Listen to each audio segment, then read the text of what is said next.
Bienvenidos a este nuevo episodio del podcast DevTalk Talks. Mi nombre es Pablo Marino. Este es el episodio número 3 del podcast. Un podcast donde hablo del lado desde mi experiencia.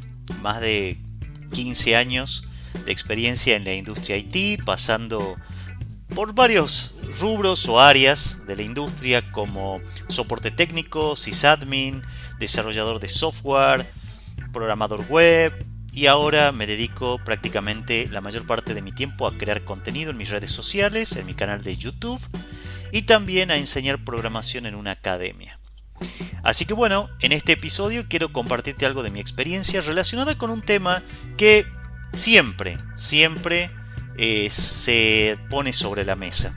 ¿Cuál es este tema? Bueno, en especial aquellos que quieren arrancar o empezar en el desarrollo de software o en la programación, siempre preguntan si hay algún camino para aprender programación. Un roadmap, como le llaman. Quiere decir un caminito, ¿no? Por el cual uno pueda seguir para convertirse en un programador. Bueno, desde que empezó la pandemia, ha explotado la demanda de más programadores. Y eso ha llevado a que muchas personas entren en este mundo del desarrollo. A ver, aprender esta profesión no es igual a otras. ¿A qué me refiero? Aquí hay profesiones que ya tienen como un camino marcado de forma específica por el cual tiene que ir cada persona para poder, por ejemplo, si quieres ser médico, la carrera universitaria ya tiene un roadmap bien definido, no hay que pensarla mucho, hay que seguirlo y al final de la carrera uno es médico. Y así pasa con otras, pero en este caso, cuando uno quiere dedicarse a la programación, no parece estar tan bien delimitado el camino que tenemos que seguir. Y muchos no se ponen de acuerdo incluso cuál es ese camino. Generalmente, ¿qué pasa? Y que nos dejamos llevar por quienes tienen más experiencia en el tema y nos dan sus sugerencias, ¿no? O sea, personas que ya han transitado por este camino o por algún camino, nos dan sus opiniones al respecto. Bueno, este podcast no va a ser la excepción. Te voy a hablar desde mi experiencia, no solo como un aprendiz, porque sigo aprendiendo, sino también como un mentor, porque también gran parte del tiempo me dedico a eso. Así que espero que te sirva este episodio del podcast, donde vamos a hablar justamente de el camino, o si hay un camino, para aprender programación. Así que comencemos entonces a desarrollar el tema. Antes que nada, te quiero contar que la programación, como la informática en general, te da la posibilidad de elegir en qué tecnologías especializarte, en qué áreas especializarte, y de esa manera podés invertir el tiempo en aprender lo que te interese más. Eso puede llegar a ser una ventaja, por lo menos para mí es una ventaja. Eso significa que tenés que determinar qué área de la programación te llama más la atención, porque dependiendo de eso que elijas, bueno, va a ser el camino que vas a transitar, ¿no? Por el cual vas a ir. Por ejemplo, si te quieres dedicar al data science, entonces el lenguaje de programación que tienes que aprender es, por ejemplo, Python. O también el lenguaje R. Aunque he escuchado a algunos colegas que dicen que, si bien han aprendido el lenguaje R, sabiendo Python se han podido manejar bastante bien en data science. Ahora, si en cambio querés crear páginas o aplicaciones web, bueno, el lenguaje que vas a tener que aprender es JavaScript, que es el lenguaje por excelencia de la web, ¿no? Para desarrollo web. Entonces, ¿cuál es la idea acá? Primero, definir para qué te gustaría programar. Y así va a ser un poco más claro el camino que tienes que seguir. Otro ejemplo es el desarrollo o programación de videojuegos. Bueno, ya no es lo mismo. Un lenguaje que se usa mucho para motores de desarrollo de videojuegos es C#. Entonces, ¿ves? Ya es otro el lenguaje que vas a tener que aprender. En este punto me gustaría contarte mi caso particular, mi experiencia. Espero no aburrirte, pero quizás te pueda servir. A ver, en mi caso, bueno, primero era muy chico. Y empecé haciendo los famosos cursos de computación que había en aquel tiempo. hacías como una carrera, entre comillas, muchas comillas, en un instituto donde comenzabas como operador de PC. En aquel tiempo operar una PC era realmente todo un tema, o sea, no era muevo la ventanita, toco este botón, no. Era usar un sistema operativo como DOS, lo pueden googlear después, pero básicamente es un sistema de comandos. Todo lo que uno tenía que hacer lo tenía que hacer a través de comandos. Entonces, bueno, la primera etapa, el primer año, aprendías a ser un operador de PC. Luego pasabas a ser un programador de PC. Y ahí aprendías lenguajes de programación. Sinceramente, si me preguntas ahora cuál es el lenguaje que aprendí, no sabría decirte. La verdad no recuerdo qué lenguaje era. Lo que sí recuerdo es que tenía que escribir mucho código en una terminal para mostrar un campo donde se tuviera que escribir. A veces era un poco difícil, pero bueno, yo creo que los que hemos aprendido a programar en esa época, los lenguajes modernos no nos resultan tan difíciles. Y luego pasabas a analista en sistema.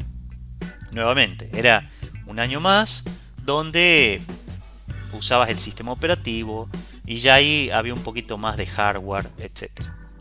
Bueno, la programación de aquel tiempo era más compleja porque los lenguajes, como te contaba recién, corrían en terminales. No había entornos visuales ni tantas herramientas de aprendizaje. O sea, internet ni pintaba en aquella época. Te estoy hablando de los 90, un poco más atrás, ¿no? De los 90. Así que una vez que terminabas el curso, bueno, tenías todos estos conocimientos. Pero yo al terminar, que tengo que agradecerle a mi madre que me inscribió en estos cursos porque me abrió la mente a la informática. Sin embargo, yo me alejé un poco de la programación. Primero, era muy chico. Lo que menos uno quería, primero que no había videojuegos en computadora como ahora, así que uno no se la pasaba sentado frente a la PC. Y mis prioridades eran otras, ¿no? Así que no me juzguen, era chico. Pero bueno, pasaron varios años y me decidí por estudiar la carrera de programador universitario.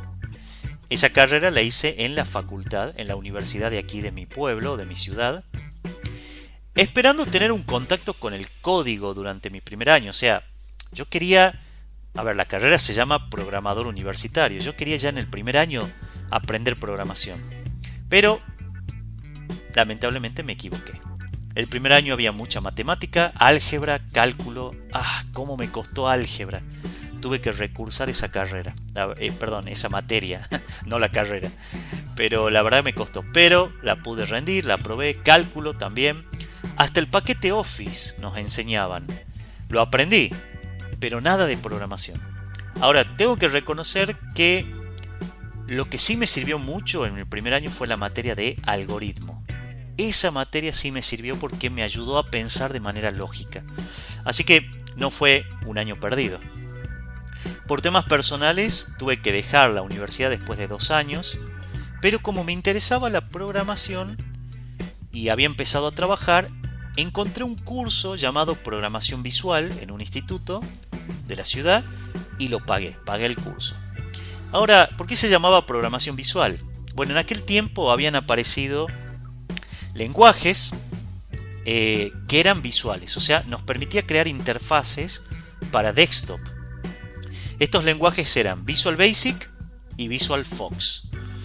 Eran los, digamos, la siguiente evolución de Basic, vendría a ser el lenguaje Basic, y Visual Fox del Fox Pro, con el que se hicieron muchos programas, ¿no? Todavía aquí en donde yo vivo se siguen viendo aplicaciones hechas en Visual Fox o Fox Pro, porque la verdad es que eran bastante estables, ¿no? Bastante estables y escalables. Así que bueno, me puse a estudiar en este curso, pero estaba dividido en 2 partes, Visual Basic y luego Visual Fox. Pero la verdad es que hice solo la primera parte con Visual Basic, me gustó tanto que dije, bueno, ya con esto puedo empezar a programar. Así que hice varias aplicaciones, hice como todos, ¿no? Al principio aplicaciones personales, de proyectos personales para practicar, y luego empecé a hacer aplicaciones para clientes. Básicamente las aplicaciones que hacía para ese entonces eran aplicaciones de escritorio para sistemas operativos Windows. Y usaba como base de datos, escuchen esto, o escucha esto, no me juzgues por favor, no te enojes, pero usaba Microsoft Access.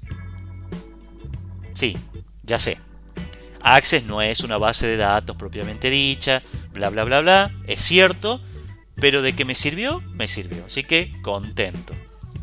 Avanzando el tiempo, se puso de moda la programación web con PHP. La verdad que le debo mucho a ese lenguaje porque fue mi introducción al diseño o la programación web. Ese era el lenguaje preferido en aquel tiempo, PHP. Así que me pagué otro curso, invertí en un curso, solo que este curso ya era online. Los otros que había estado haciendo eran presenciales. Entonces hice este curso para aprenderlo bien a lo que era la programación web. La verdad tengo que reconocer que me fascinó lo que aprendí. ¿Por qué? Bueno, porque ya no solo podía ver mis aplicaciones funcionando en cualquier computadora gracias a internet, sino que también estaba empezando a usar MySQL como base de datos. Ahora sí, dejamos Access y pasamos a una base de datos de verdad. Bueno, para poder usar PHP con MySQL, obviamente usaba el PHPMyAdmin y ahí podía crear los modelos de la base de datos, hacer conexiones. La verdad, bastante bien, no me puedo quejar. Hice aplicaciones. Claro, una vez inmerso en el mundo del desarrollo web, me fue más fácil saber por dónde ir. Y acá es donde viene la lección. Yo he pasado por varias etapas hasta que encontré más o menos un caminito. Bueno, ya entrando en el desarrollo web me gustó y dije voy a seguir por acá. Luego de un tiempo programando con PHP, ¿qué descubrí? Descubrí que lo que estaba haciendo era cargar mis aplicaciones desde un servidor, porque PHP es un lenguaje del lado del servidor. O sea, cada vez que quería mostrar algo al usuario, este debía esperar la respuesta desde el servidor. Lo que no era lo más óptimo. O sea, ahora haciendo una retrospectiva, veo que el desarrollo web en buena hora avanzó y ahora ya hay muchas aplicaciones que corren del lado del cliente, se pueden hacer muchas cosas del lado del cliente, pero en aquel tiempo no. Bueno, la cuestión es que investigando en internet entendí que había dos ramas bien marcadas del desarrollo web. Por un lado era el frontend y por otro lado el backend. O sea, frontend, resumiéndolo, porque este episodio no hablamos de esto, pero el frontend sería lo que ve el usuario, todo el entorno con el que interactúa el usuario en una página. Y el backend es toda la lógica que hay por detrás para, por ejemplo, traer información de una base de datos, mostrarla al usuario, devolver mensajes que vienen del lado del servidor. Y que el lenguaje que me permitía desenvolverme entre ambas partes, tanto en el frontend como en el backend, era JavaScript. Así que no tuve que pensarlo mucho. Como me gustaba el desarrollo web y JavaScript era el lenguaje que me permitiría trabajar en eso, bueno, me dediqué a aprender los fundamentos del lenguaje y a perfeccionarme en JavaScript. Desde ese tiempo estudié diferentes tecnologías, además del lenguaje en sí, como por ejemplo frameworks de estilos, Material UI, Bootstrap. Esos frameworks me permitían crear interfaces de forma rápida porque ya te daban ciertos elementos como botones, tablas, etcétera, ya prediseñados, ¿no? Y también aprendí herramientas de interfaces de usuario, o sea, los frameworks de JavaScript. Empecé con AngularJS, no toqué jQuery, no toqué jQuery al principio, de hecho ni lo conocía. Me fui directamente por AngularJS, me encantó AngularJS, hasta me hice una remera con el logo de AngularJS, lo amaba ese framework. Luego salió React.js y luego Vue.js, que fueron los que estuve aprendiendo. Acá hago un pequeño paréntesis. AngularJS, luego la nueva versión pasó a ser Angular 2, que fue totalmente distinto y no me gustó para nada. Y como en la academia donde iba a empezar a trabajar usaban React.js para enseñar, bueno, tuve que aprenderlo. Y ahí, bueno, ya me fui por el lado de React. Pero actualmente, si bien trabajo con React, enseño React, para proyectos personales y por gusto personal, estoy utilizando Vue.js. Me gusta mucho Vue, no soy un experto en ese framework, pero la verdad que me gusta y cada vez que lo uso me siento cómodo. Así que bueno, eso por un lado. Pero bueno, siguiendo en este camino del aprendizaje, además de las herramientas para el frontend, aprendí herramientas para el backend. Por ejemplo, aprendí a usar Node.js mejor, este entorno de desarrollo de JavaScript, con una librería llamada Express que me permitía levantar servidores virtuales o servidores locales, y luego MongoDB como base de datos. O sea, ya sabía MySQL, perdón, y ahora como base de datos no relacional MongoDB. A ver, ¿por qué hice este resumen de mi experiencia? Es un poco más extensa, pero no quiero aburrirlos. Pero me pareció necesaria para que veas que también pasé por diferentes caminos antes de encontrar lo que de verdad me gustaba y me motivaba a programar. Ahora no lo tengo, no lo dudo. No tengo dudas de que el camino que elegí fue el mejor para aprender. Pero me tuve que dar ciertos ponchazos en el camino, como se dice. Así que, desde mi experiencia, si deseas aprender desarrollo web, programar aplicaciones y páginas web, lo puedes hacer como frontend siguiendo este camino. ¿Cuál sería este camino que yo te recomiendo? Por un lado, aprende HTML y CSS.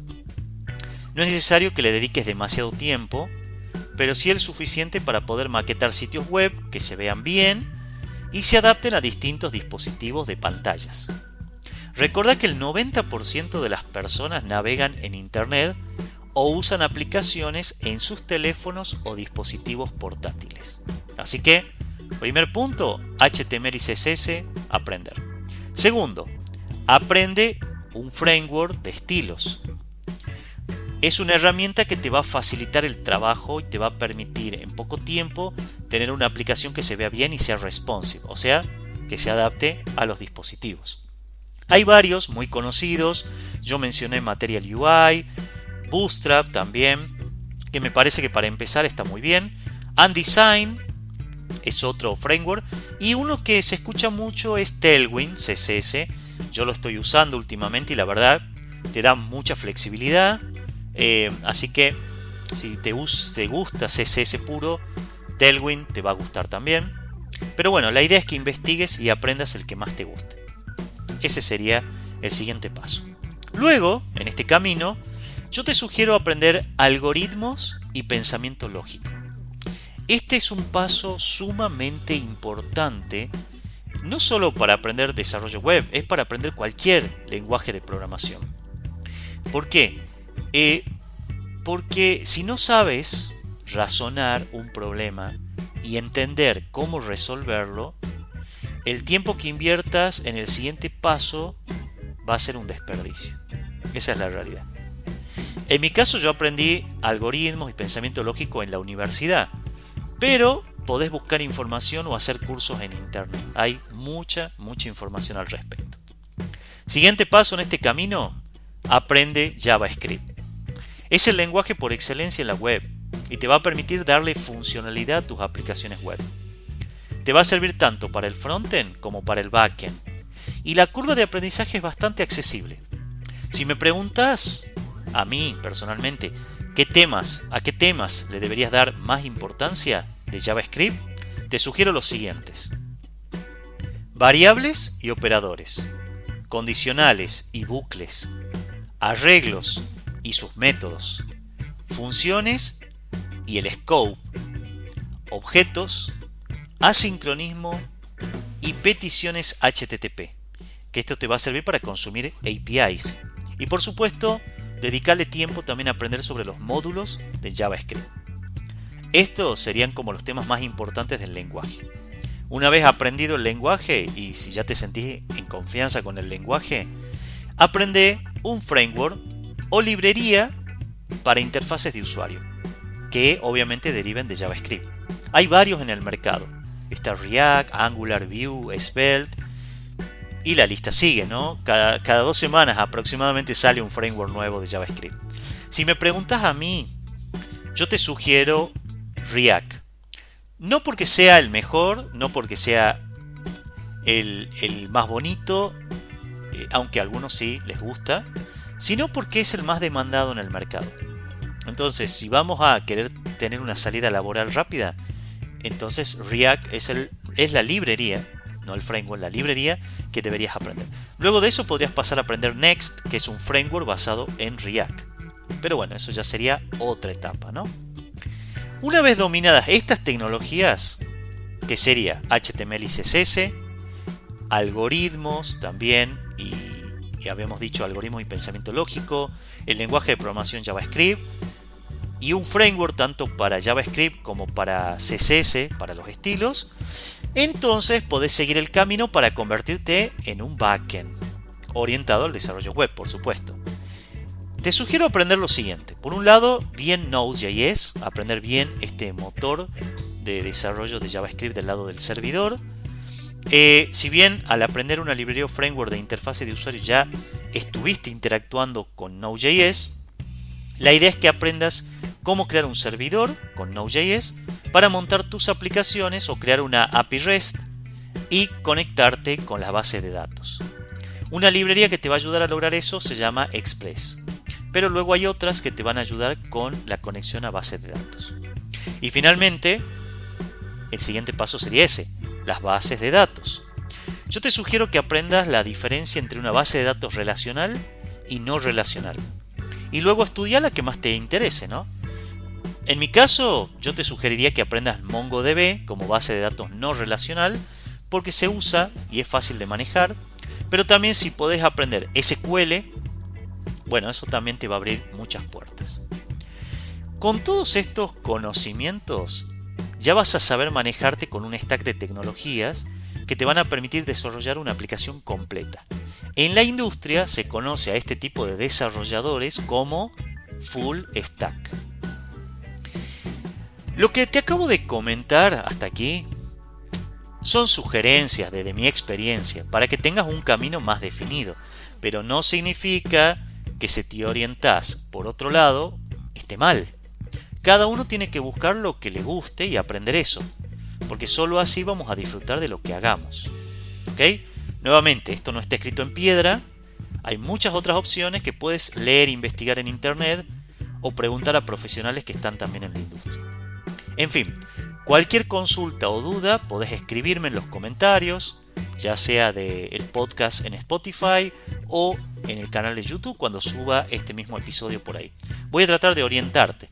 Bien, si puedo, con gusto te ayudo. Así que bueno, muchos éxitos en el camino que elijas y recordá que en esta profesión los caminos no nos llevan necesariamente a un destino, sino a nuevos horizontes. Espero que te haya gustado este episodio del podcast, el episodio número 3. Te voy a dejar también, si puedo, tanto en Spotify como en YouTube, alguna documentación para que puedas tenerla en cuenta a la hora de elegir tu aprendizaje. Mi nombre es Pablo Marino, te agradezco muchísimo que hayas escuchado este podcast. Si le podés dar like al podcast o dejarme algún comentario, me ayuda un montón. Esto es algo que lo hago por hobby, porque me gusta compartir conocimiento y también me pareció una nueva manera de compartirlo que me parece interesante. Así que bueno, nuevamente espero que te haya gustado este episodio y nos vemos en el próximo episodio.